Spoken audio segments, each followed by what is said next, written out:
Yo, what's up, everybody? I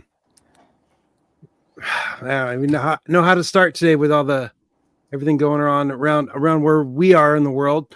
But we're here Thursday. Southern California's on fire. Surrounded by fires, but Everything's on fire. the four of us are lucky to be safe, and Yeah. But yeah. Sucks for all the people who are not safe and have lost their homes. It's been pretty horrific around here. Yep. And you definitely we're lucky to have even power right now and internet. That works. Yep. Yeah, you don't even have power back yet. That's just crazy. No, and they're not even assigned yet, so Yeah. not going to be streaming from home anytime soon. All right. Well, what on a lighter note, we got an awesome episode of Skeleton Crew this week. Yeah, it was definitely nice to sit down and like get out of all the fire stuff yesterday and watch the episode. Yeah, escape for a little bit. Yeah, for sure. And not be a fire-based episode. Yeah, thankfully. No, but there is actually Star Wars news. Well, yeah. Are you talking about that thing you sent me earlier? Yeah. Well, that's a major development. It is, but it you is. You got to say it in the old-timey news voice. Major development. This just in. McMahon cast Ray Stevenson's replacement. Oh yeah. Can you put that picture up? Put that picture up. Picture? There's a picture? Yeah, the one of Ray Stevenson next to the one that you sent. Oh, I don't.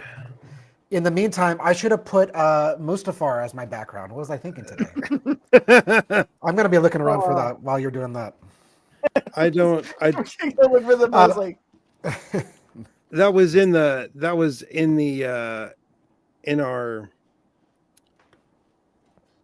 the text message. I don't even know how to add that in here with any kind of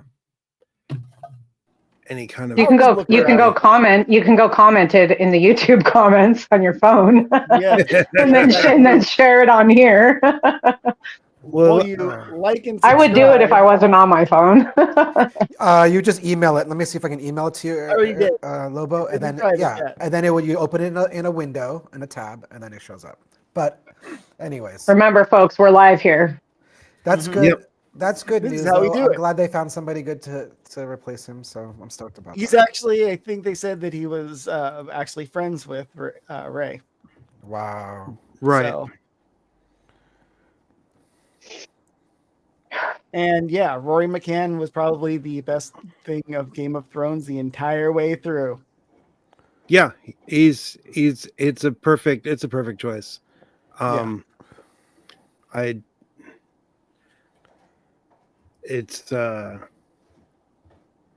missed the news because I knocked myself out of the stream for a second, but that's okay. Oh, yeah, I guess you don't know the show anyway, so. They cast somebody to replace somebody that passed away. Well, okay. Is it who's reporting this other than the Insnider? It's the Hollywood Reporter. That's the Hollywood Reporter did it. Okay, that's essentially Hollywood Reporter is essentially an internal leak. Because when they want things to get out, that's you tell it. The article I saw said Insnider. Right, and he's a scooper technically. I didn't actually. I didn't read the entire thing. They do source it from that. So I think it's a good call. If it's true, it's a great casting call. No, they got confirmation. The Hollywood Reporter says that they have it confirmed. Okay. It's like you got it when Variety or the Hollywood Reporter says it, and then they'll probably actually check it down before they report it. Okay. Back when there was actually news organizations. Maybe Lobo knows this one. People did their due diligence. So last week, the episode that I missed the stream. There's a Hutt eating his servant there. The voice of the guy says not again. That was a cameo, but I cannot find the name of the person who did the voice for that. So maybe Lobo knows. From That was- no, Yeah, I think it was the director of the episode, but I could be wrong about that. I have the no one that idea. I feel like I read something about that. Yeah, I was looking for it. The voice actor for Not Again was one Yeah, of the directors. Not again. Something like that. Yeah. So I would actually have to go look. No, it's not worth looking up. All right. But it was a cameo, so those are fun little things they put in there. Yeah. Yeah. I mean, if it's not a recognizable voice like the voice that we got this week, it's kind of, I didn't know I don't know what that director sounds like. He never yelled at me before. Like, but I recognized Stephen Fry when I heard him this week. So, Yep. But yeah. What else is there?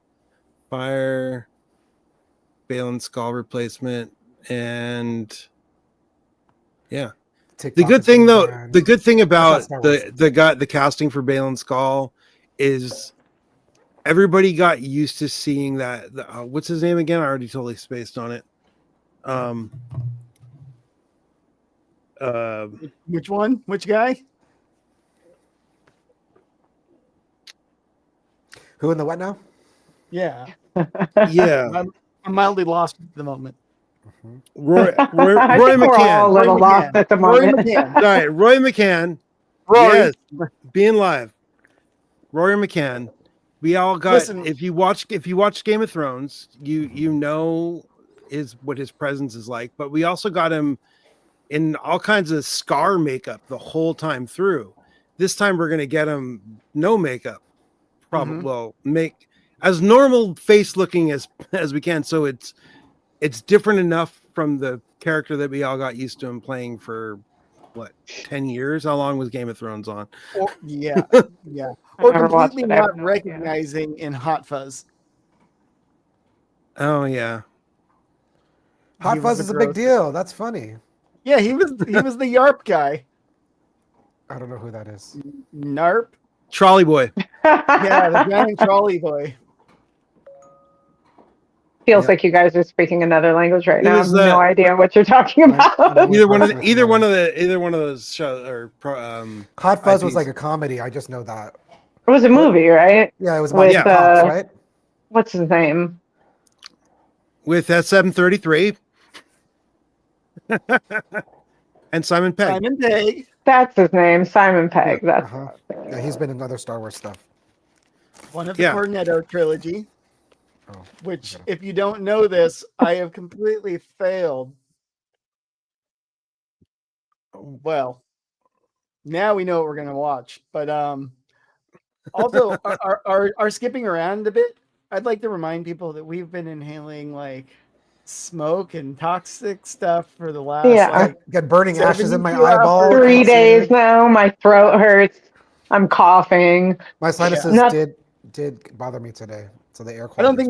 don't think our lungs are working efficiently enough. So we're just Imagine that constantly cloud. getting road, I took photos today. That cloud is going towards downtown, man. Must be terrible down there. Yeah, for sure. I've been pretty lucky at my house. The air didn't get really bad here until today. Now by some miracle yesterday, it was like good Nothing air wrong. quality, but Ooh, Shin Hottie. not today. Hey, baby.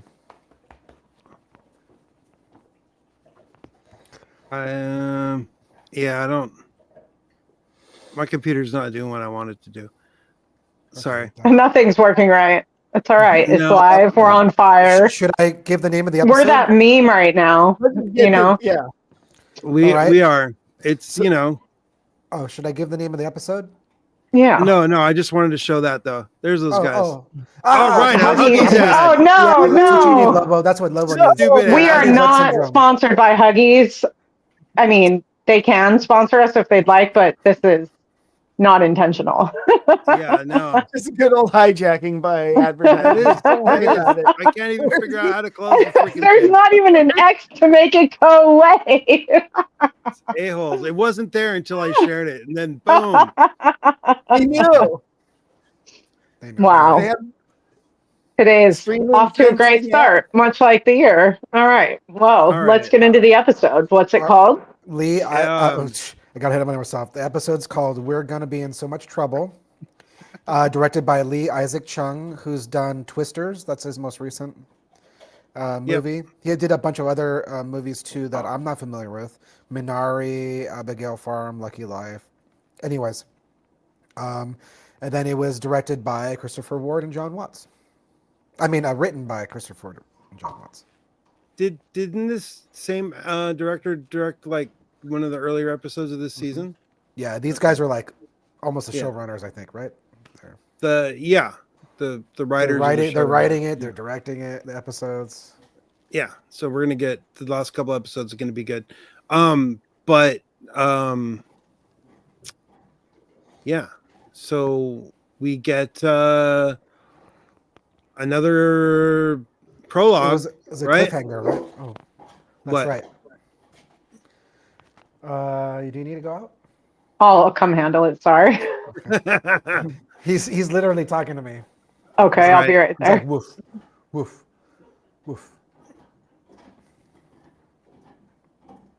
All right, so And forgive me if I have to turn my camera off because I'm having, no, it's I think I got ash in my eye or something.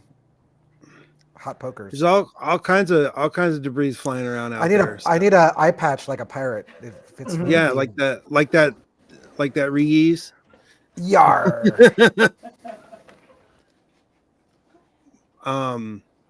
Then we'd have a proper skeleton crew. Got to have a guy with an iPad. Do we have anybody in the chat? No. Do we? No, I don't think so. I thought I saw a message there, but it was just No, there was. Jimbo. Yep. Yeah. So we get a start with the parents. So every odd numbered I'm wondering episode what's happening to them. has the parents. Except I think the next episode the parents will be there because of the way It this won't- episode ends. Yeah. All the characters have rejoined. All the characters are in the same spot for the first Yeah. time, pretty much. Yeah. All the main characters, at least.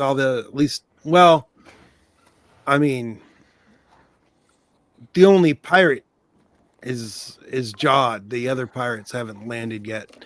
But What's kind of funny about this is that they're so bad at being like subversive because they've just been like, faculty or staff in this place. Yeah. right. So they're just kind of clumsy. Like, I'll run with it. They've never really Right. had to challenge authority in any way. You're right. So they're not No. very experienced at it. Well, I feel like didn't a few episodes ago, Fern's mother made a comment about her having a rebellious streak. Mhm. Yeah. So, Which opened the door to her doing which this is kind of probably thing. why she got the farthest on the relay race. Yeah. I totally thought they were gonna stun her and she was just gonna fall off the cliff. Because she stands right on the edge of the cliff to let this thing go. I'm like, Well, that's a yeah. bad place to get stunned. Right. I So don't- let's I don't think we the didn't droids wanted to do that though. Remember, their priority is to be safe, humans. right. But it was a very We're the going. whole We're going to send you to save you. yeah. That's what they're announcing. They're going to stun you for your own safety. Mm-hmm. Yes. But I kept hearing "stop you." It was We will very- stop it- you, but maybe they were saying Yeah. "stun." They You said watched it. stun. no, here we go. You watched it with the subtitles, so Yeah, I always watch it with the subtitles, and if I have time, I'll even watch it with descriptive audio. Just to I can't do it the first time because then I'm looking down. I have like the spectrum where I'm not I- paying attention. where I watch at home, the screen is a little bit up, and the actual subtitles for every show are at my eye level. It's perfect. I mean, that's the problem. I don't want them on my eye level. Like I watch it on a 55-inch, but it draws my attention away from like processing the sound. It's hard to explain. I can't watch it with subtitles the first time. Then I'm all just reading instead of like absorbing. Okay. But that's what they say right there. Yep, I see it. The second or third time I watch something, I can watch it with subtitles, no problem. Right. Well, yeah, because you kind of know what's happening. But the should I take mine off too? Okay. Well, I take mine off because I can't see my phone. my glasses are literally so dirty right now. I can't. It's driving me crazy, and I don't have a cloth. Right. So the communicator device itself looks kind of like a piece of crap. It looks like a. Some people were saying it looked like ET's ship, kind of, but tiny. But it also kind of also reminded me of Yoda's escape pod at the end of Revenge of the Sith. Yeah, that he flies to Dagobah in. It's where form meets function. When you just need to get up and down through the atmosphere, we just get like a dart, kind of diamond shape. It's just I was trying to find one that had a good light, but without being able to zoom in, I can't really get a good shot of it. But oops, that's not the button. Let me figure out what the USB drive was for. It was to give it the codes. Yeah, to give it the codes to break out of their defense network. The barrier. Yeah. The barrier. Right. So we finally get to the kids on the ship. Oh wait, yeah. I kind of skipped over that. All the parents are stunned and collected by the security droids for their safety. And yeah, it was kind of after their weird relay race. Yeah. It did also present KB's parents as kind of like tech kind of tech savvy, I guess is the right term. And which makes sense because they've got trackers on her and stuff, so they know about stuff. They rebuilt her better, stronger, faster. Whereas all the kids are like their parents in certain ways, Neil's mom is not like Neil, where she's like very much action and like risk. Yeah. Like she's like, I'm gonna run with it. Yeah. She's the person who's like, I'm gonna run with it. She was also the one who was spearheading, like taking the codes when they took the codes. Yeah. Like she brought the hardware and said, you have to do it now. Well, I mean, she's, got the most kids. Yeah. She knows what she's doing. She's got the mom instinct. super mom instinct. The rest of them are single parents. So yeah. Don't tease me, bro. Well, not single parents.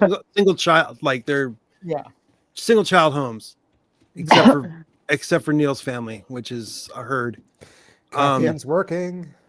Good. Caffeine is good. Vitamin C. A.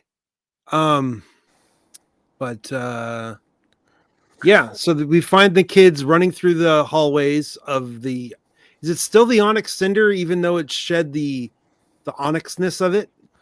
Unclear. They're still calling it that in the episode. It's more onyx than ever. So the kids are running through playing slap ball through the onyx cinder, which allegedly Neil's good at. So I wonder if that's going to actually come into play somehow. Oh, is that what they were doing? Episode. Okay. Yeah. I mean, there's kids bouncing a ball in the hallway. But he didn't mention that game, so God's gonna throw a thermal detonator at him, and then Neil's gonna bat it back because he's good at slap ball. Yeah, maybe. It's I can kind of see that happening. I mean, they had those.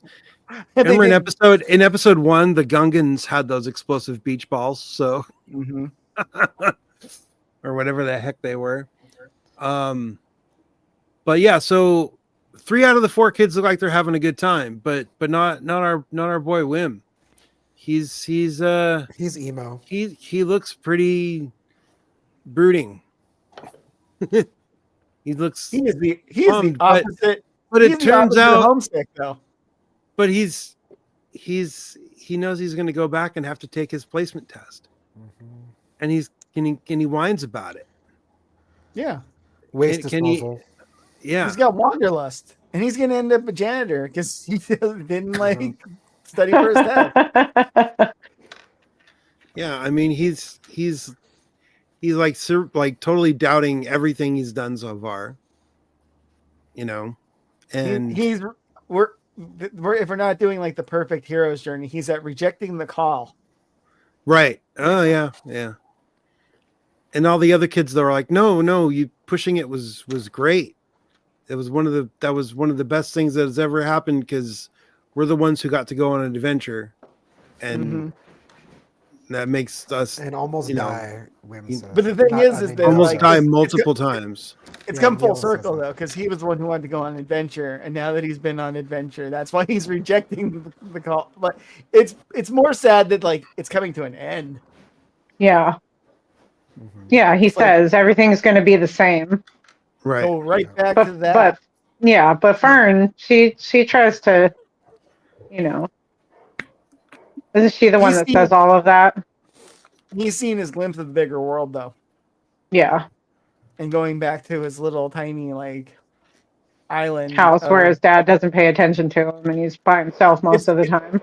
It's bigger than that though. It's literally a reflection of the isolation of that planet as well. Right. Yeah. Hey, the views are going up on this show. The ratings are going up a little bit. The ratings and the hours watched or whatever? Yeah. Well, yeah. I mean, people were off for a couple of weeks for the holidays, and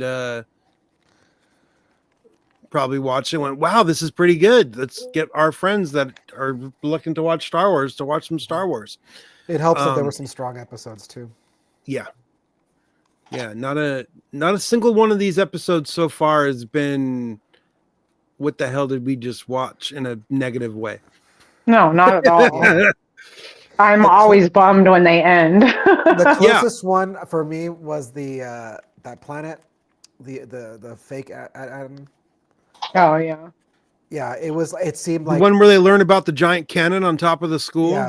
Yeah, it was like the closest thing to like a filler episode, but that was it. It's not. I still liked it, but that was the one that the momentum felt to slow down a little bit, but it picked right up after that. Right. Now, do you still think this should have been a movie? This series? There's all these 25-minute episodes? Yeah. I think it would have been a great movie. This would have been a hell of a movie. It would have done gangbusters at the theater. I would have loved to see it in theaters too. As much as I like getting Star Wars TV, when we're like totally off topic to talk about this, but live stream. When they announced that they were going to make a Star Wars, when George Lucas said he wanted to make a Star Wars TV show, that was back in the days when a TV show had, a lot different structure than it does nowadays. And a season was anywhere between 17 to 26 episodes on average. We did talk about this on stream last week, didn't we? Where we were talking about how like the Honeymooners first season was like 50 episodes. And they were like studio and shows that people like were really into, like that's like, I don't know, sci-fi comic booky fringe things. Like, I don't know, I immediately, for some reason, for me, I go to the Arrowverse, right? Mm-hmm. The CW had 1 hour long superhero shows, sometimes 5 shows a week for like 10 years, and that's kind of what I thought we were going to get when they said Star Wars TV. And we got a quarter of it. Yeah, it looks beautiful. It sounds great. And let's be real though, the reason that these could have been movies and made a buttload of money, and then they could still put them on a Disney Plus later on. But it's you miss bigger. Your misses are more amplified, whereas this way, the goal isn't necessarily like the one big hit of like what our box office is. Instead, it's keeping a thing that's people are talking about for like 2 months at a time. Right. And it continues the like conversation, because that's like kind of what the difference between like what the current like argument between streaming and like normal release schedule. You mean like weekly episodic like, releases or binge model? Because that's like that. Because if they start dropping things Netflix style, binge model style, just make a movie instead. Yeah. But if they're gonna keep doing this stuff week by week, yeah, that's cool. But at least, can you at least make them an hour? Right. Just fill it in. Like, get some even stock. like a TV hour. Can you give us a TV hour? 50 minute or 48 minutes? 17 minutes off of the full hour. Like the therapist hour, 45 minutes. I am kind of bummed that this show, we're on episode 7 already, though, because you feel like you're just getting to know these characters. You had some really good character development in the last few episodes, like the acting chops. I feel like Fern, the actress for her, is like she's gonna be big. Oh yeah, she can. I could see these kids having their own spin-off Star Wars like movie franchise. Oh, I was just saying in general, like acting, like movies and films, they're gonna be. They got chops. They got acting chops. Well, I mean, look at the showrunner for this show, John Watts. He's responsible for the new Spider-Man stuff, and Spider-Man. Tom Holland and Zendaya are like huge stars now, and they were kind of nobodies when the first Spider-Man that they were in came out. They were just starting their careers. And now they're in all kinds of blockbusters. And what did you ask? I'm sorry. Oh, I was just wondering if like that combo, like those Spider-Men are done. Oh no, they've had 3 films. There's a Spider-Man 4 that they're working on later this year. But that's a different Disney property. Yeah. That's the one across the way. But yeah, it's the guys running this show make great movies, so it's no surprise that this show has been a great show. The chemistry is good. I especially in the episode that I missed. That was a great. Yeah, such a good episode. Where they get their shit back. And all of them. Yeah. Like with some KB shut bonding. off. I thought KB was dead for a second. Well, that's intention. I think a lot of people were like, are they going to kill off one of the kids? And then that happened, and there was like people were like, oh my God, 2. This is it. They're going to I gasped. I was like, oh no, they can't kill her. Right? Can't kill kids. Not these kids anyway. What's the name of the bounty hunter in Boba Fett? The woman. Fennec Shand. Her compartment reminded me of the back of KB's because there's a bunch of space. They put like the network card with like a ribbon cable and they just shove it into this open space. It's like, is that it? Is that it? Yeah, that's it. It's hollow. There's no tissue in there. It's unnecessary stuff. Everything's more efficient now. You just reminded me though that like that's kind of how certain things work. You just like put it in the gap and just shove it in.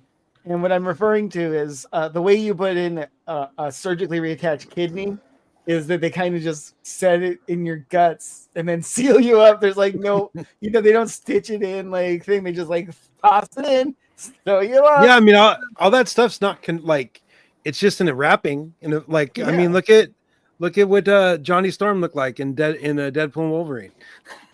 Just. But it's no wonder KB is like resting. There's nothing in there. It's just rattling around. Exposed to air.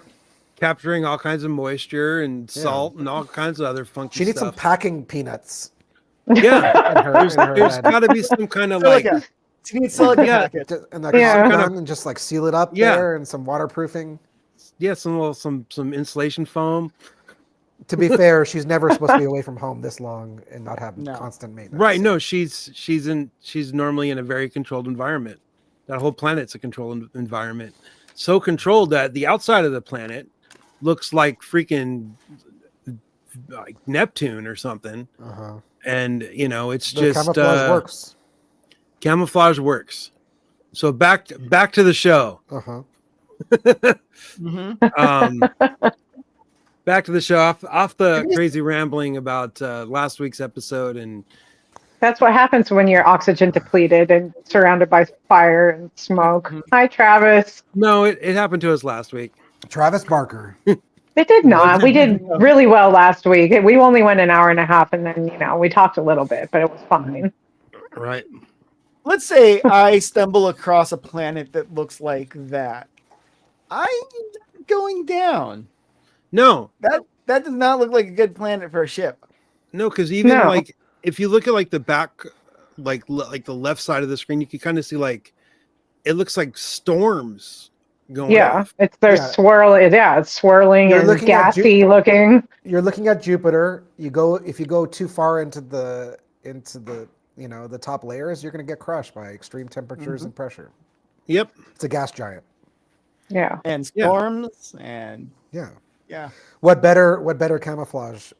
Nobody make your planet look like a plasma ball. Yeah, exactly.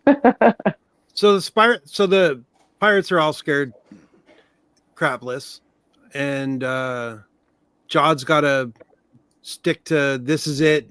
We got to go in. Even calls Brutus stupid.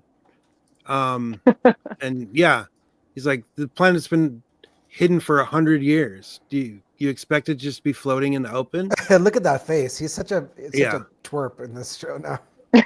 Right? Yeah, he's definitely not my favorite character. I'm getting my way now. I love Jude Law. He's great. He's still my favorite character in it. He's still my favorite character in it. Oh no, his arc is great. It's fantastic. I guess he's my favorite character. Advice to Wim. He was giving life advice to Wim, whatever it takes. Yeah, now he's just a punk ass, calling him weak and saying all sorts of horrible things. He's getting close to his prize, so his patience is wearing thin. Like he's just like, right. I'm so close. I'm so close. Travis, Brutus may as well be voiced by Seth Rogen. He's such a doofus. I agree with that one.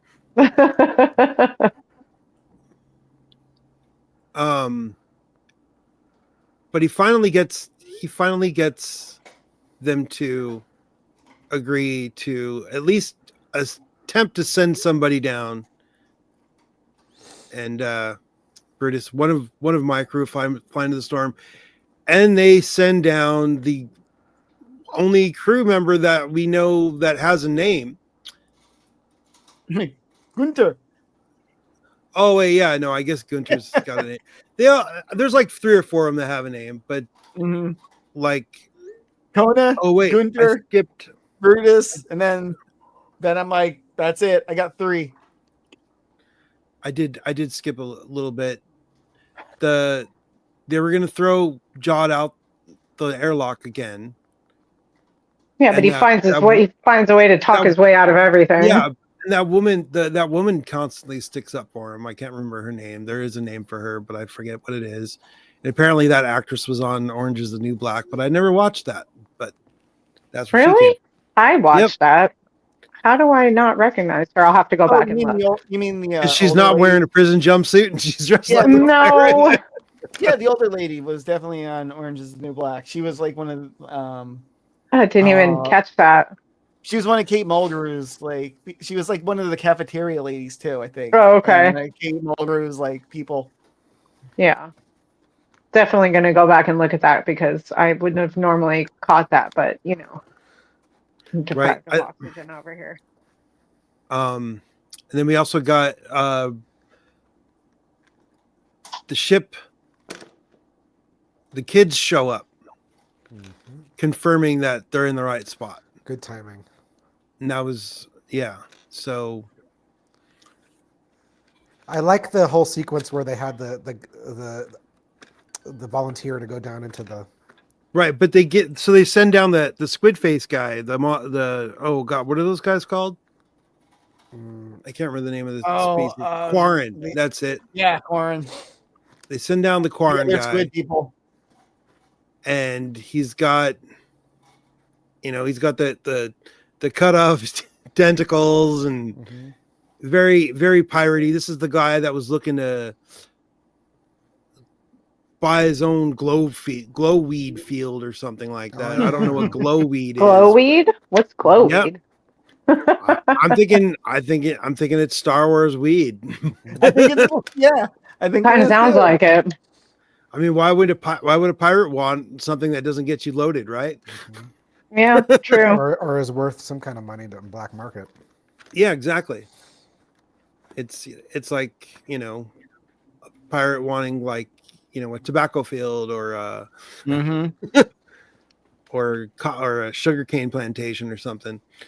Something to make rum with. But yeah, so he flies through the storm and explodes. Like, no surprise there. And they're gonna throw him out the airlock. It takes a minute. Right? He thought he was going to make it for a minute there. They all seemed pretty shocked when they lost comms with him. Yeah. I mean, Jod very much had them all believing. I mean, what was going on. Yeah. Weren't you convinced with that song? The what? His shanty? Didn't that win you over? Oh, yeah. There was a story that came out about the sea shanty, and that there was basically just lines on the page, and he sang it. Oh.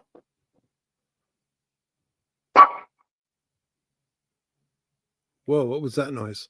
Mabel and her giant mammoth bone. She hasn't been able to go outside in days because of the smoke, so I luckily had some bones to give the dogs to occupy their poor little brains. So shortly after that dude blows up is when the kids show up, and they get Brutus gets all pissed. Do they throw him into the airlock immediately? They get him pretty close to the door. He's like halfway in the door, and then the kids come out of hyperspace. Oh yeah. And then Jod's like, "It's the ship. Get the ship. The ship is the key." Yeah. And they get the kids locked in a tractor beam, but we did get another cool shot of kids seeing Atten from the outside for the first time. Yeah, that was cool. And they're like, "This is what the outside of the grid looks like. This is crazy." So,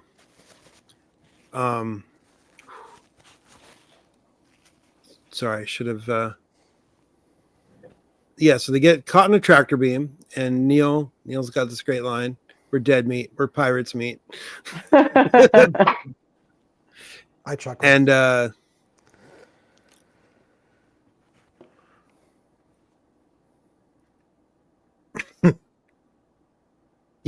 I'm really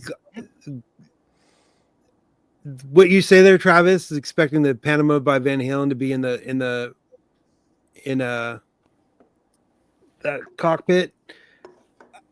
It would have been fitting if they put some kind of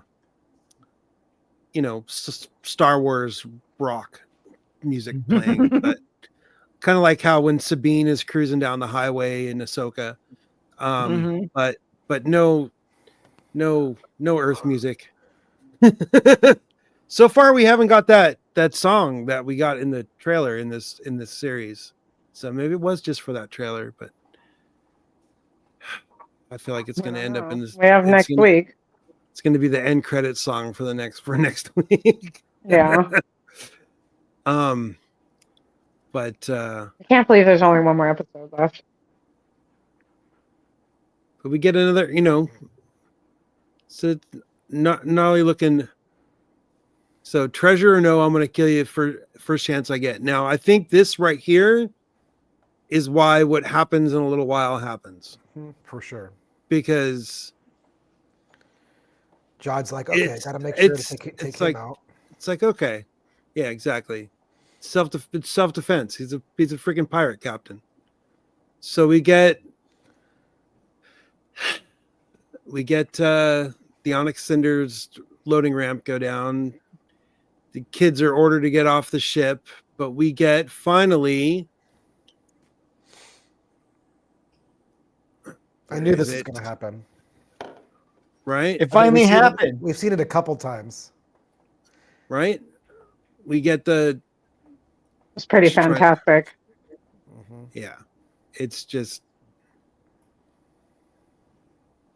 I didn't know it was going to happen. I did not know it knew was going to happen. They've been on the playing with it, ramp. so they got like good with it, you know, to control. Yeah, they got good. They were playing. See, like, if this had like 25 episodes, and the kids are playing with it and getting better with it every episode, being able to snatch a pirate like that would be a little more, you know. I don't know. Pretty fantastic. I guess maybe if KB's controlling it, it works. She just hack in and uses her own hand to control. Right. But yeah, so we get Brutus grabbed in the claw that was teased for weeks and weeks. And it would be bad if anything happened to him while he was right, unable to respond in a claw. And the why kids did he go in? My only question is, why did Brutus go in first? Usually the pirates are chicken, and they're going to send in their underlings first. So. Because the ship was only children. Yeah, he can't show fear. That he knew that much he knew was a for sure thing. I have a feeling he felt like he was losing control of the crew, and he had to show. Yeah, some strength. Yeah. Then he got bested by children. He was already on the way out. Yeah. Well, I guess he kind of got bested by children. He dropped his gun there, and there's Jod's boots, and that's they throttled him a little bit. You know, the kids. Yeah, I think it's funny that the kids like think that them holding that captain is like negotiation. They can negotiate with that guy. Like the pirates are gonna worry about what happens to that guy, and they're just like, no. Once that guy's gone, we pick a new leader. That's how this works. The next guy in charge is like up. Who's up next? Yep. And then we get one of the most unexpected things in all of Star Wars, and that's Jude Law summary execution. Yeah, just executing a person. That did not surprise me. What? Jod killing him. I didn't. I thought Jod was gonna kill him. This is justified, though. I know we're gonna have disagreements about this. No. How many times has Brutus already attempted to murder Jod that we've seen? 5. And worse than that, the original plan was to just let him rot until he dies. Right. No, I think the original plan was he was being held until they had his quote unquote trial. Because that's what the guy that he steals SM-33 out of that guy's storeroom. Mm-hmm. He's like, I'm surprised that Brutus let you out right before your trial. Oh, okay. So they're gonna have show trial. Gotcha. Right. It was just gonna be the next time we go fly somewhere, we're gonna take you with us and throw you out the airlock. Mm-hmm. They just hadn't gone anywhere yet. Yeah. It wasn't even worthy of flying somewhere specifically to dump. Yeah. No. And it was just going to be just for show. And probably they were going to do it in front of other captives to scare somebody else, you know, make a big show about it because pirates are, you know, kind of showy.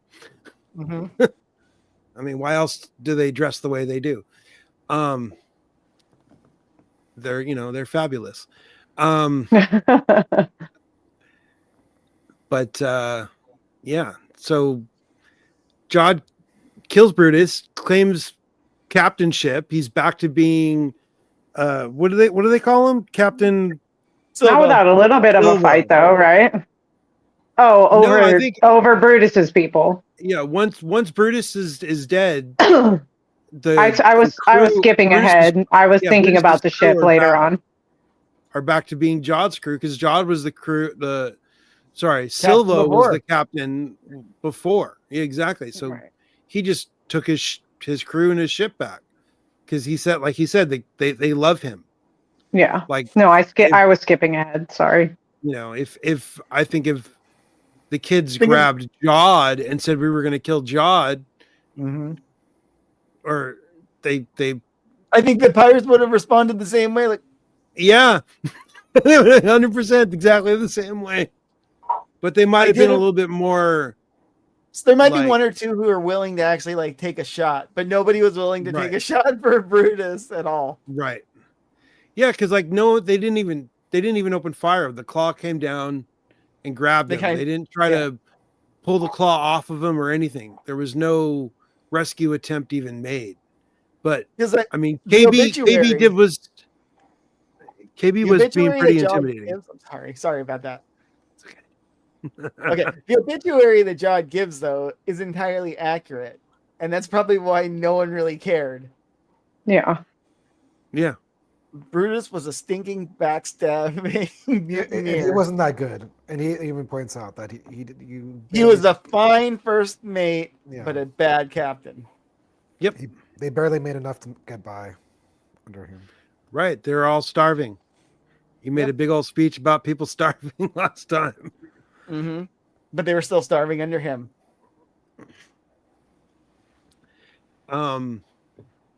Yeah. So yeah, sorry, this is what I've been staring at for the last 5 minutes.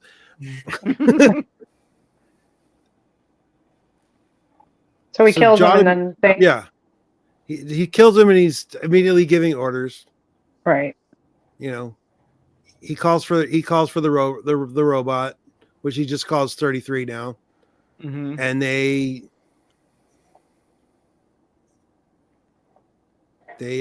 stormed.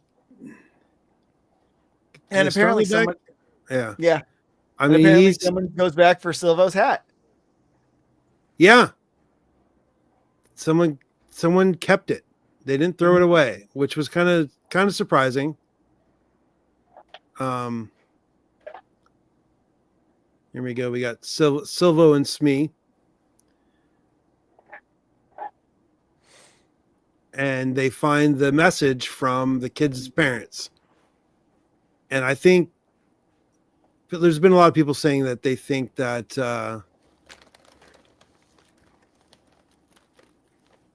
Jod was upset with the transmission because it was all mushy and he didn't have anybody looking out for him when he was a kid. But all the kids hear their parents' voices from the other room. And we get... where is it? I don't know how much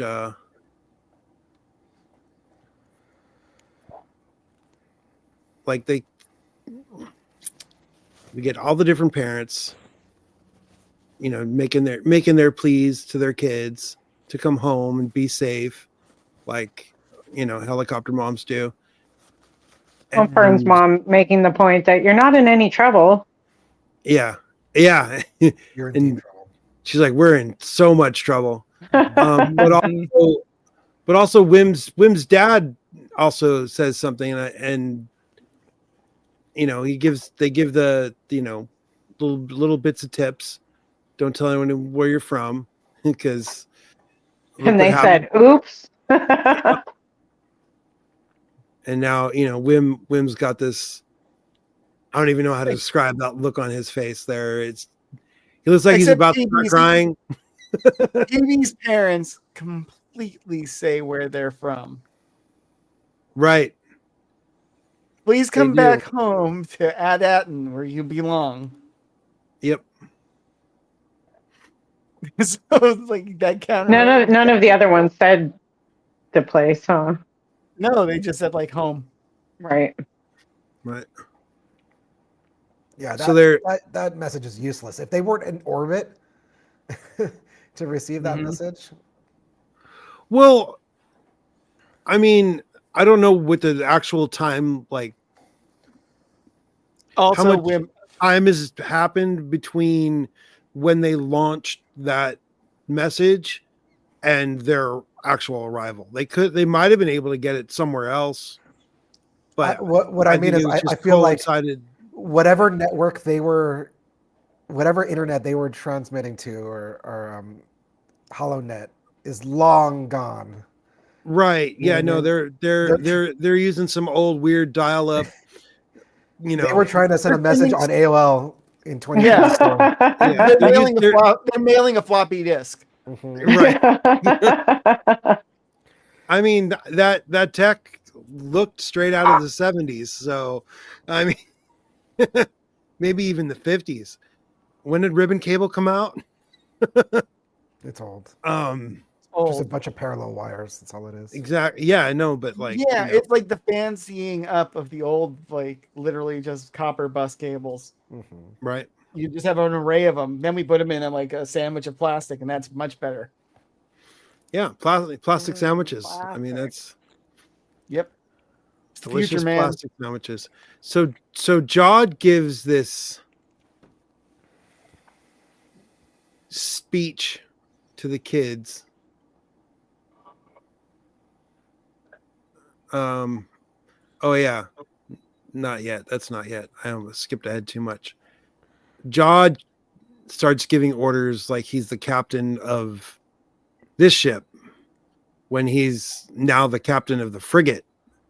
Mm-hmm. And there's a big argument about The rules. Wait, Yeah. did we skip my favorite part of the episode? which part. Maybe. Where they're like, we need to come up with a plan. And Attack! Yeah. Oh. There's no planning. Just Yeah. straight. That's the highlight of the episode right there. Yeah. That was Like Fern, like he's. Wait, what are we gonna greedy, do? we can work with this. Yeah. Fern's like, we can trick Jod. Yeah, he's And then- greedy. yeah. Hi, Slarv. We have a comment. Hi, Starf. What does that remind me of? Snarf. What's that from? Is that from Thundercats. He-Man? Oh Thundercats. yeah. But that's not the same name, obviously. But it just reminded me of Snarf.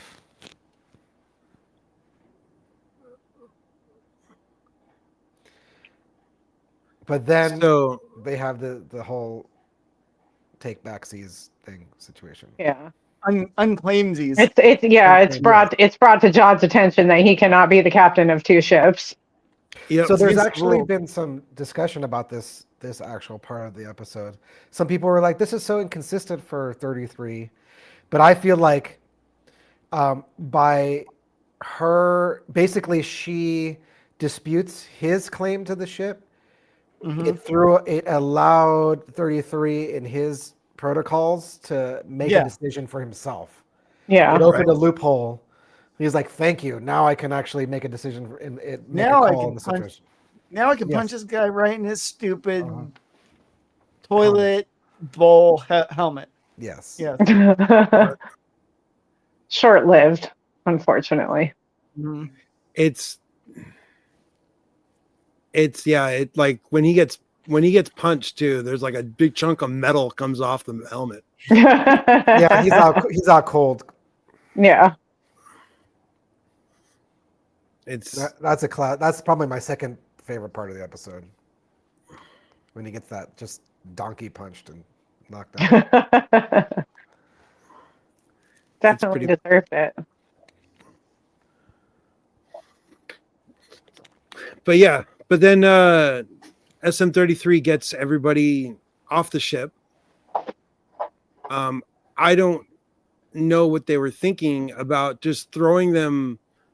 Like, I don't know. Maybe it's because I play too many video games, but they didn't loot, right? I mean, look at what my channel's called. I know about loot. Yeah. When you defeat your opponent in Star Wars, you take their weapons. At least take their weapons. At least take their weapons, and if they got armor, you take their armor too. And then you throw them down the ramp. I mean, look at what Luke and Han. They took some stormtrooper armor when there's some unwanted guests on the Millennium Falcon. There's precedent for it. They took the And their guns. and the arm. Yep, they had to complete the uniform. But these kids, they just have SM-33 push the pirates off the ship. Completely. So far, So far, the only person who's a murder hobo is Jod. I mean, yeah, he completely has been looting everything he can get his hands on. Finds a nice blade, finds a lightsaber eventually. He's not passing up the opportunities for loot. No, he wants it all. right. But even SM-33 pushing people off the ship, like he's a pirate. Why isn't he looting? But he's a droid. What does he need it for? Maybe he just knows that they need to get out of there. We saw him last week when he can't. Was that last week or the week before? When him and Jod come out of the manhole next to the ship at the resort, and they're both just drenched in pearls and all kinds of other gold and whatever jewelry. Yep. But so I was wondering around this part that so the ship starts powering up. I don't know why they just didn't turn the tractor beam back on. It's not like someone went and sabotaged it, unless we got like a 30-minute episode cut out or something.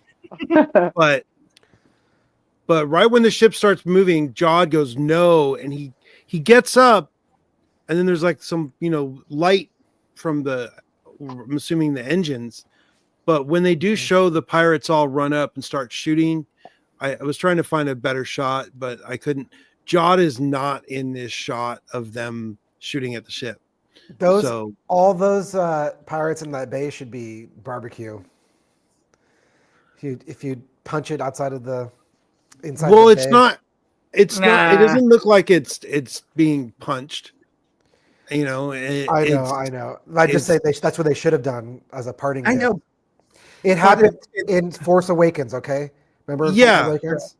The Falcon turns its engines on in the bay and blasts everybody backwards. Right. They get blasted backwards. They should be toast, but that's not normal. That's like also turning on your car engine and hitting nitrous. Like that's not a. The other thing was they pointed out before that it's an older ship design. They were like, look at the thermal intakes. They were blown away by how old the ship is. It's got Boeing engines. Yeah. As long as it's not got Boeing doors, right? You don't know how the drives work. It might not be actually that kind. Yeah. It's what I would have done. I would have it's kind of hard to know. And also or at least blow them backwards. Yeah, there should be some some recoil kind of force.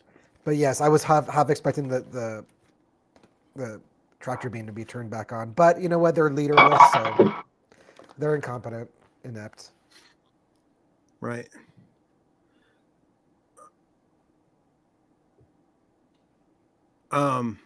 Sorry, just random Urkel moment. These machines.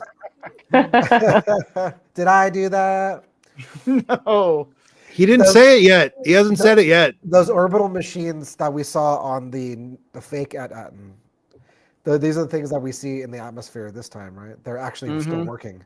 So that other planet lost its barrier, basically. Yeah. And it got noticed. And so there's been a lot of people on some of the other Star Wars streamers that I've watched. There's been a lot of people discussing were the other jewels, were they also mints? I think so, but who knows? And that's why, Akron looks like the way it does because they got invaded. Mm-hmm. And the defenses collapsed there. Yeah. And it's just it's just been a war since because. And it could be the other way. It could be the other way where it was an internal conflict that basically caused the collapse of their infrastructure, leading to the collapse of the defense. There's endless stories. That's true. Planets. Yeah, that's true. Like a group of people find out that they're being secluded from the rest of the galaxy and want to revolt, and then there's the group of people that want to keep the status quo, keep the order. Yeah. The first order. What? What? But yeah. So they get in on the on this ship that's from Atten, I guess. Oh yeah, and they at least try to chase them with the fighters. I did like that pirate and the fighter following them. Listen up, you kids! Turn that ship around. Yeah, you know he's toast at this point. He's more than toast. He's burnt. He's like those crumbs from the burnt toast at the bottom of the toaster. But the kids finally get through the fog, and they're blinded by, it looks like sunlight, but it's not. It's just it's just their planet. I don't know how physics work. I don't know how a sun can shine through that haze, unless that haze has a part of it that one-way mirror. Right, like maybe there's like a sun that runs like a program that's on the inside of the. So is this basically a small Dyson sphere? It's like the Truman Show. A wizard did it. Yeah, small Dyson sphere. Sure. Either that, or it's like something where the actual atmosphere is opaque enough for this direct sunlight to come through at the right angle, basically directly onto the planet. They did have day-night cycle. They did show day-night cycle. Yeah. On so they got it figured out. Right. It might be artificial. It could very well be artificial. Yeah. I'm gonna bullshit like I know some optics and say there's some diffraction index of it coming down directly, and then that can give you sunlight, but then it'll keep it from being like seeing through the transparency of the planet. Something like that. Give me some. Or a wizard did it. Wizard. Space wizards. It was the Bindu. Oh. Started getting more windy over here again. Sorry, my door just blew open. So we get this. The kids think that they're all safe, and then this happens. Mm-hmm. Yeah, blah blah gasp audibly. I did. And I was like, oh. Okay. But he is a droid. Still. Right. And it's not good. Like their only defense against this guy is now gone. He's such an ass. Yep. God. And I totally thought he was gonna step on the rat too. Right? So did I. That would have been Fluffy He's or not that whatever. much. It, He's a just bastard, kicks but he's it. not that much. He just kicks The it. fact that he didn't step on it makes me feel like the rat's gonna come like eat his eye out before the show is over. Vendetta.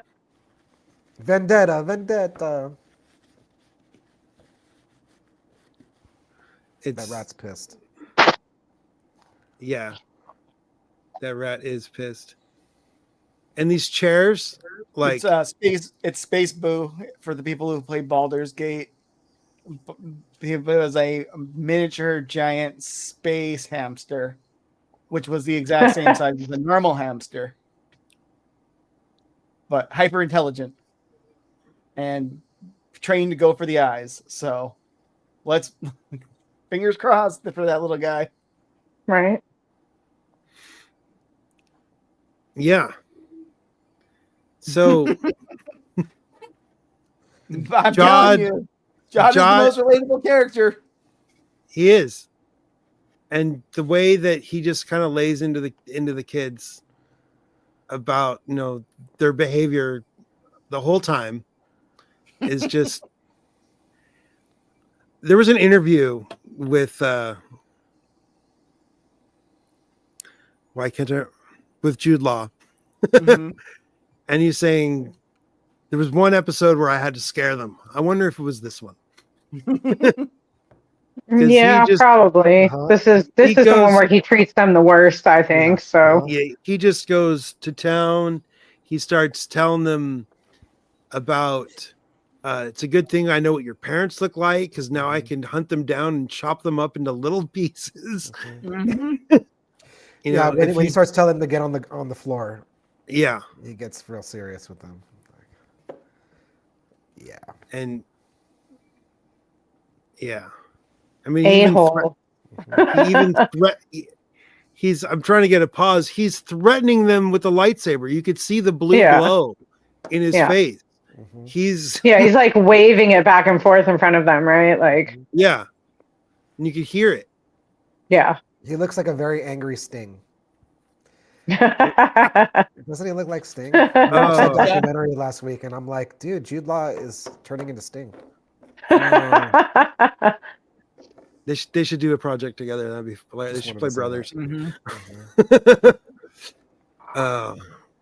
Yeah, Sting should show up in the finale as Jude Law's brother. As Fade Raban.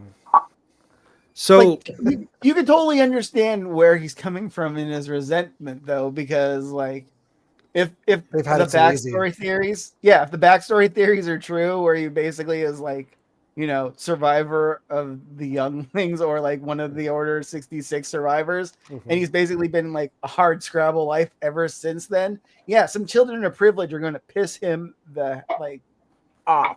They're gonna That's going to be grating. Annoying children. Right. So he gets the kids to shut up and be quiet, and he's decided that he's going to say what he needs to say to get to land.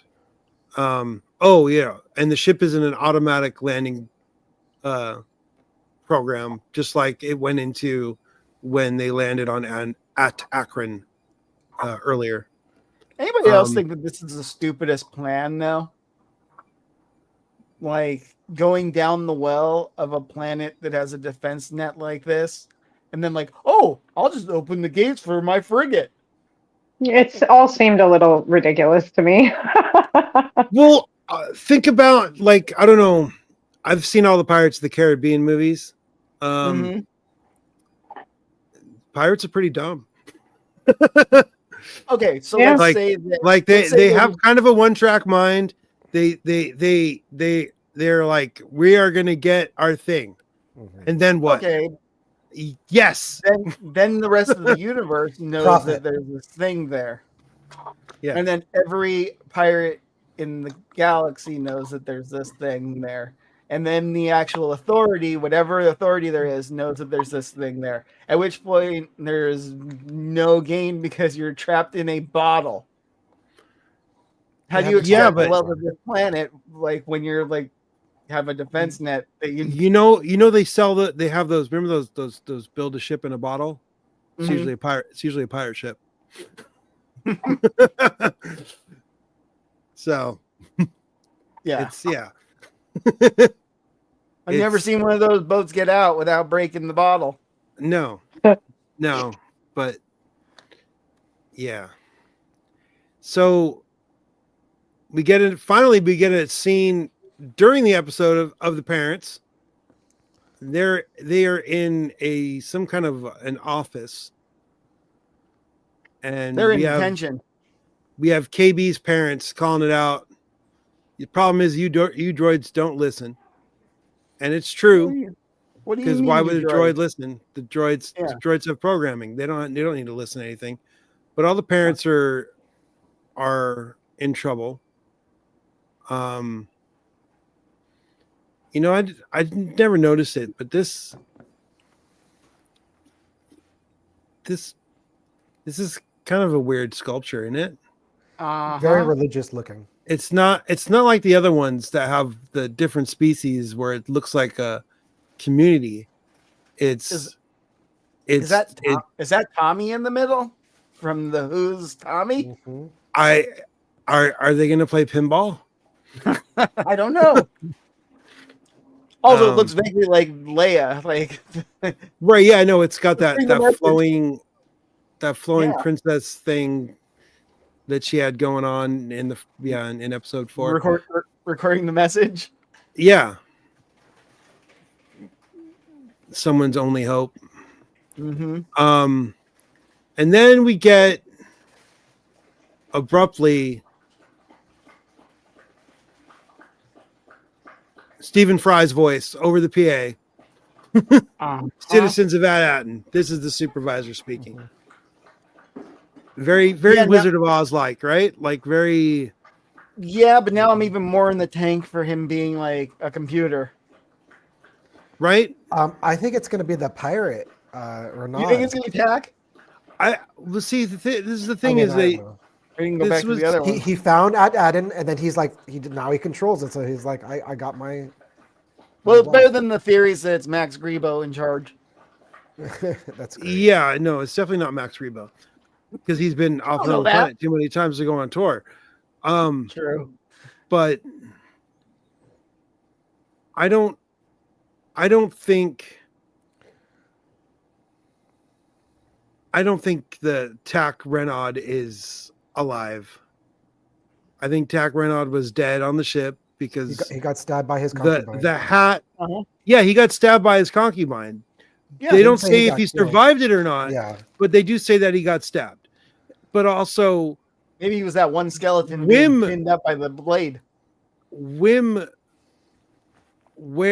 is wearing the hat that the hologram of Tack Renaud is wearing. So it's like,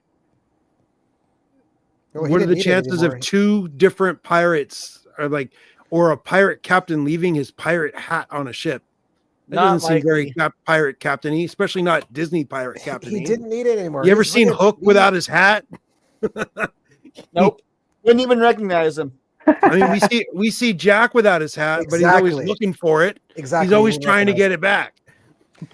He cashed in. He became soft, and he's. But no, I hate to break it to you. There's a bunch of scenes without Captain Hook with no hat. No, I know, but not There's so many scenes. Not without it like nearby though. What's funny is that they were in trouble, and then all of a sudden this ship arrives, and then everything's cool. They're just like, okay. The robot, like in mid sentence, what does the robot say? The droid right before it steps out. Oh, it says like stand by or something, right? Yeah, just like he's like saying something. We listen and then stand by for. You're in serious trouble, and then all of a sudden, never mind. Never mind. Yeah. We have a mint shipment. Everybody stopped their work. It's probably the first one in a long time. So. He says, "Strike." This is what happens. Disney lawyers incoming. Oh yeah, did I have that up the whole time? Whoops. We're always available for, and then, yeah. And then he says stand by. And then they stand by, and they're gonna offer some therapy sessions for him. And they announce that there's an emissary arriving, and we get pretty good look at the city. I'm assuming that's the school there in the center, because and then there's the tower in the background there, the supervisor's tower. How big is this planet? Like, it's normal size, but it's just one settlement. Is this everyone? Because look, there's like suburb rings. You see how it's like? Yeah, I noticed that the rails. And it's just, I don't know. It looks nice. It's a very small population for a planet. It is, especially a mining planet. But I guess if you don't have to have miners and you just have droids doing the manual labor, that's safe-ish and good. But when they announce the ship is coming, though, KB's parents KB's life meter. It's KB's back because they have a reading. So the parents get all excited. And the ship starts coming in for a landing via the X-Mansion style. Just the ground opens up. And you can tell it hasn't been opened up in a while since there's a layer of dirt and grass on it. Well, I think. And there's people sliding off it. They don't really. There's people sliding off. Yeah, it basically flings people off it. It starts opening up, and if you aren't smart enough to run downhill, you're gonna fall. And do they think it's an emissary because they were able to get through the barrier? Is that what that's all about, or did it's the correct ship? And it's that they have. Yeah, it's the right ship. They have the right clearance codes because that's what made them not get shot down. And probably communicating with Jod, he's saying, I'm the emissary, because he heard the recording of the parents telling the kids to go find an emissary. Oh, okay. Mm-hmm. So, I also think that my brain is not working. Neither is my camera. I would say, yeah, are you in Zartan mode or like Firefly mode? I have no idea. You're doing the Barry Allen shaking his face too fast so you can't see who he is when he's not wearing his mask because of the flash. There we go. It found me again. But as soon as the ship lands, though, they slap it with some anchors. Yeah, that ship is not going anywhere easy. I was thinking that TAC probably intentionally crashed it off grid when the autopilot took over. Yeah, because now they're on lockdown. Yeah, this shot is intentional. They're not going anywhere. Pulling into the central courtyard of like at Atten's industrial base.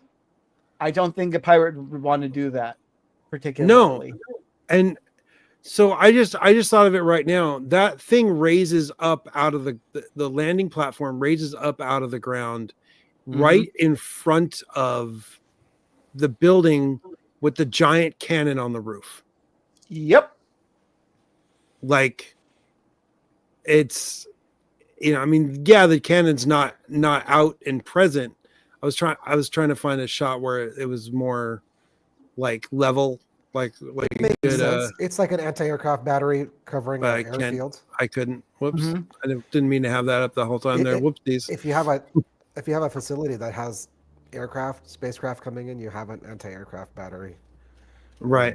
Especially if you're pulling it in, you're tractoring it to the landing pad. Someone who's not authorized, blast them. I'm in your base, killing your dudes. All your base belong to us. But yeah, it's okay. I guess it's not as tall as the roof, but get to the gold, man. The credits. Get to the gold. The gold credit, like credits.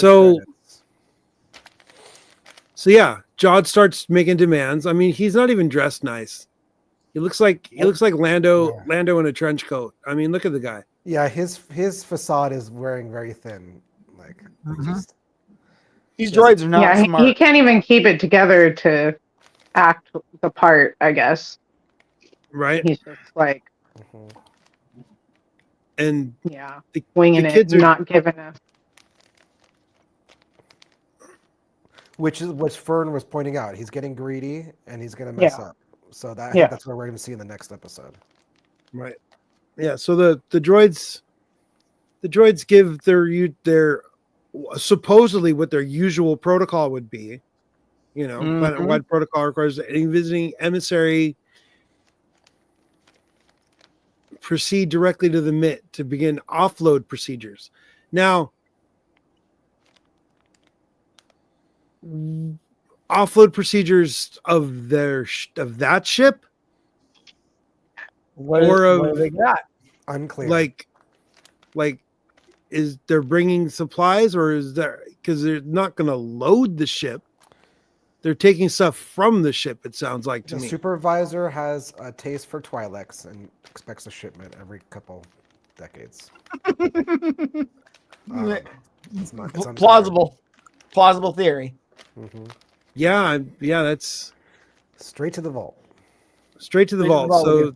So it must be something valuable. Obviously, if the offload procedure takes them straight to the vault. Right. So they're just going straight down the hole. It's a sphincter. Yep.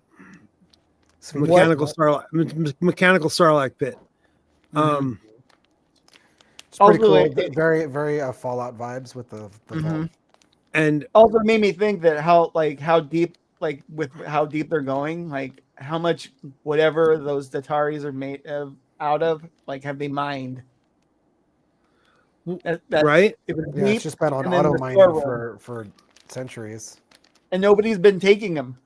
Yeah. Like they don't leave the planet like they used to. I assume they Right. used to leave the planet. I don't What know. was that? Semi-regular intervals. On the way down, what was that machine? Which machine?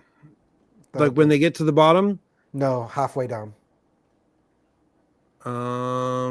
What's that with the big arms and Was it a mining machine? is that the mining equipment? Oh yeah. It looked like an auto forge or something.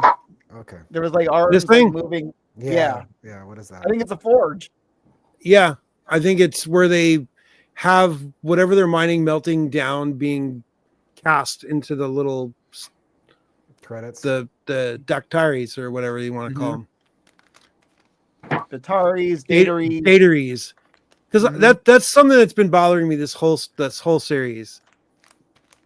Because Qui-Gon Jinn in episode 1, Phantom Menace, I thought he said dactyries. But apparently the line is spelled Dataries. Well, he is Scottish. So it's dataries, depending on how you read it. Yeah. And he was the first person to say that on camera. And they all have Bitcoins on them.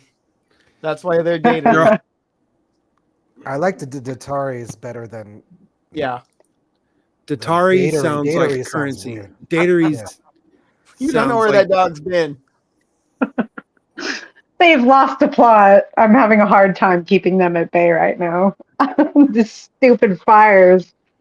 Oh, okay. Sorry. So we finally get to the bottom of the bottom of the pit. In the meantime, Jod has told the droids to keep the kids on his ship for their safety and whatnot. Come along, children. Come along. Yeah. So the kids are on the ship. Jod's at this giant metal door, and he's got to be in just super excitement mode. And they open the vault, and he asks, "Remind me, how many of these vaults do you have?" And their answer is one more than necessary.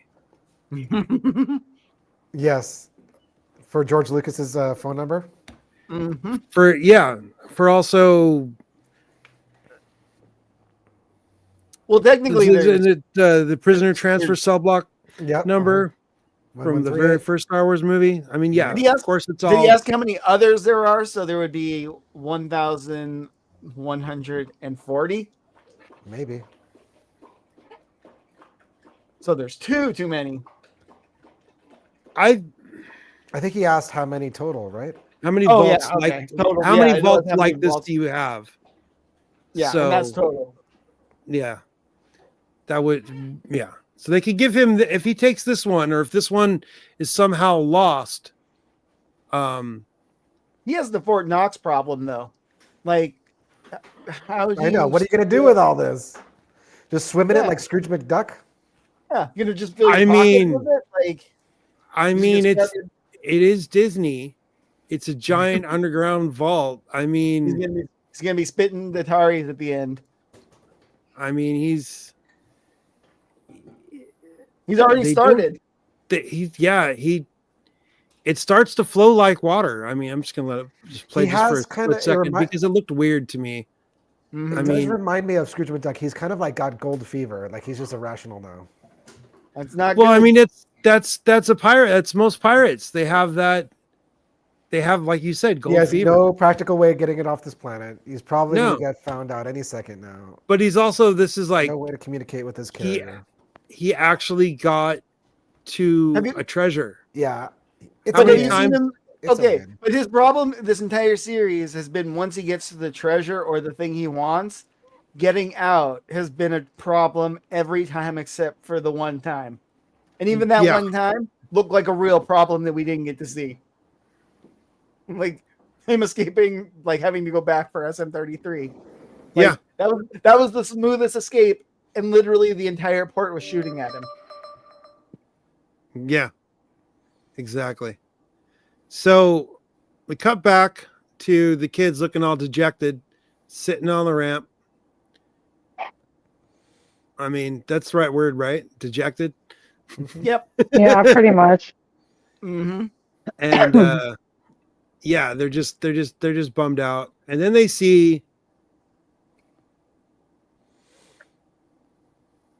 a little skiff come down with, looks like, Wim's dad, Fern's mom, KB's parents, and Neil's mom.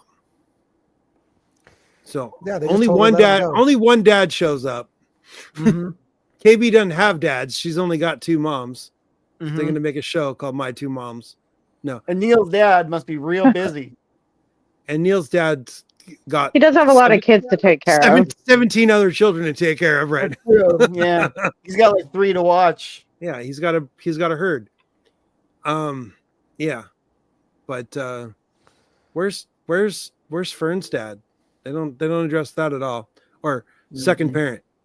No. Yeah. Where's her second parent? Someone who's like the what's the job that Fern's mom has? She's the undersecretary. Undersecretary, yeah. Yeah, undersecretary. Wim's dad and Fern's other parent. I mean, yeah, Mm-hmm. Wim's mom. Yeah. They had an accident. You still got it backwards. Fern's dad Mm-hmm. and Wim's mom had industrial accidents. Uh-huh. Right. Is that really what happened, though? No. So No. I was wondering though, like I meant to mention it, but I got distracted when they were coming down the elevator. If Fern was thinking, "Oh my God, I thought the mines underground was just a lie that they tell kids to behave," Mhm. but there's actually Mines. That was true. yeah, They don't put any kids to work there, but there's definitely mines there. yep. Well, that we've seen yet. There might be kids working somewhere down there. It might be where they send people who break the law. Gonna turn a corner and it turns into like Temple of Doom. That's what I was thinking. You know, there's a guy pulling out this heart. Talima. Kalima. Mola Ram. Yeah.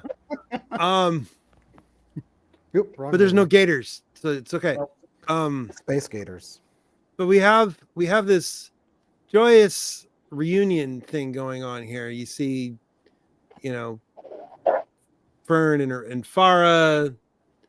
Nothing can go bad now, right? Neil and his mom and KB and her mom's. What can go wrong? But here comes Jaw, just kind of nonchalant and sauntering up to him. Just Once again, like, what is his plan here?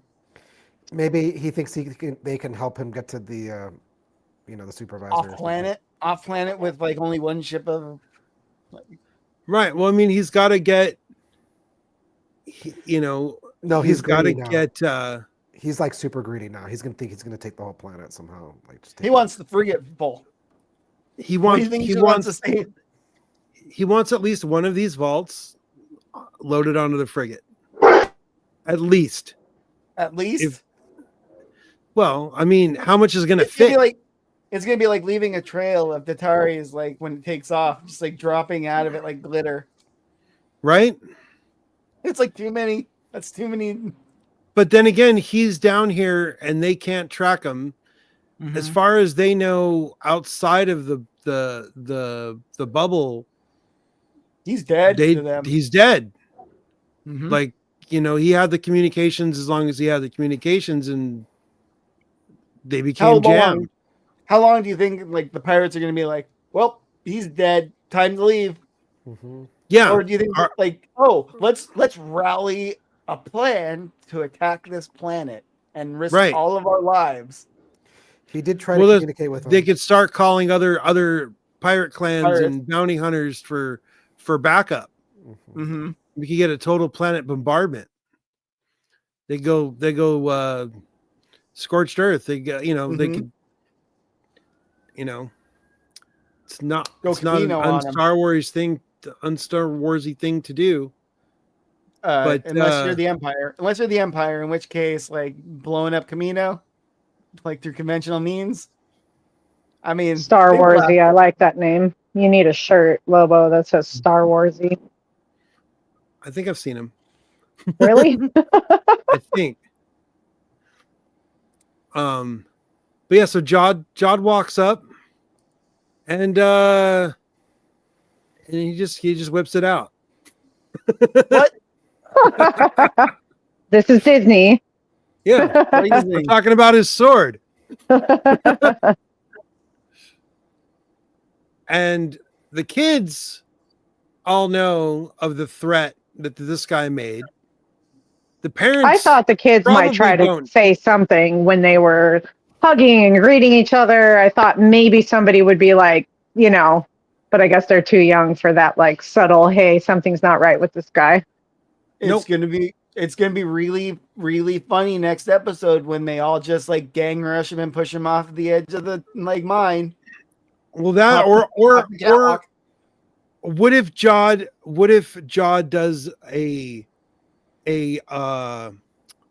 like a fencing style pirouette bow and introduces himself as I am Jedi Master BlahBlah, whatever fake name he's going to use. Right? Like this has all been a ruse. And I have brought your children home to you, and I am the hero, and try to play it in this, he's trying to play to who he has to play to in order to making some lemonade out of these lemons. Put off a conflict. Because right now, if he starts slicing and dicing, he has to take care of whatever security droid that he's got to kill.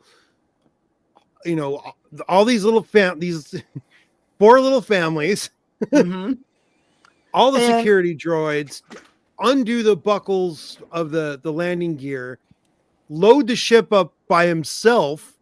Like, there's too much work for just one dude. He's got to schmooze his way out of here somehow. Also, I really noticed that a lot of those droids had like rifles. Right. Ready to go. I mean, even if they just stun the crap out of him, they'll be able to subdue him and disarm him. Yeah. I mean, yeah, he's got the force or whatever, but I still think the only force powers he has is pull and push. I don't never seen the force stop a stun.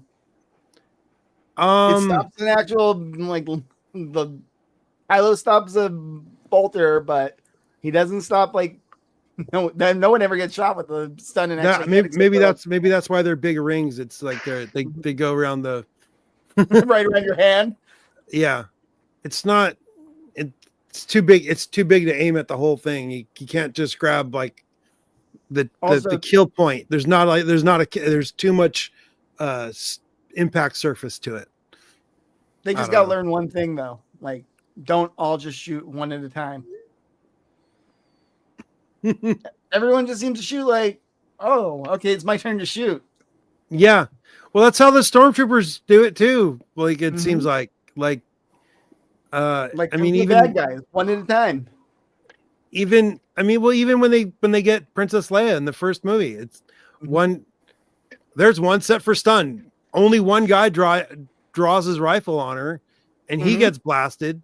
And then instead of 2 guys shooting the next time, it's just one more guy.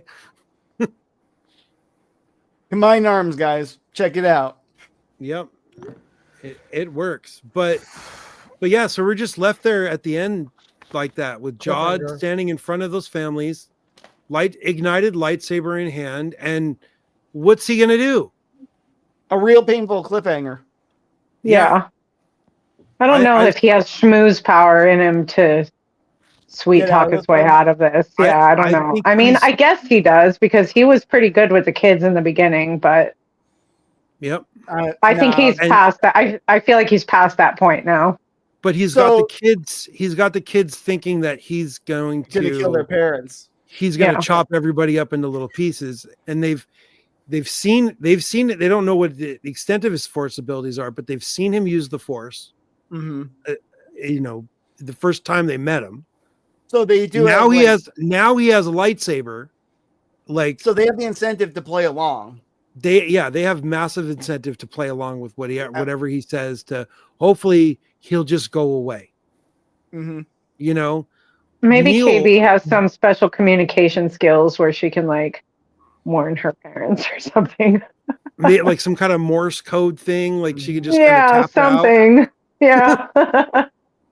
Maybe, but I just assume that the there kids was are that gonna work with whole the parents to figure this out, though, when they finally do like come clean. Like Fern and her mom are gonna figure out like, oh, there we go. Well, the opening. Yeah. Once again, back to his like, you exploit what you know about him. He's greedy, and Yeah. like getting more like hasty and everything. Yeah. So there's yeah, I feel like Jod though is gonna try to pretend to be someone he's not again. Well, of course. We're gonna get another alias, and I think ultimately next episode the kids are gonna end up saving Jod. Mm-hmm. Probably. I mean, from he did from Gunter or somebody, like right. I mean, he did kind of via, get them home, sort of, in some weird way. I mean, I'm still hoping for some sort of redemption for him. Yeah. Right? I don't know if we're gonna get it, Like, but that's what I'm hoping for. Like, I feel like if you look at the way Jod killed Brutus as self-preservation, kind of like a self-defense kind of deal, because you know Brutus has been trying to kill him. Brutus is gonna try to kill him again. Yeah. It's just a matter of time. If you look at it like that, it's preemptive self-defense. Jod is proven himself to be able to roll with the punches, to read the room and act accordingly. Like when he needs something, he does what he thinks is the right thing to do to get what he needs done. And it's usually, in his own selfish best interest, and no one else's interest. But I feel like there's a scene that was in one of the early trailers with Jod telling the parents that there's either bounty hunters or pirates on their way. Mm-hmm. And we haven't seen that yet, but maybe I'm misremembering, or it could have been trailer magic. They do that sometimes.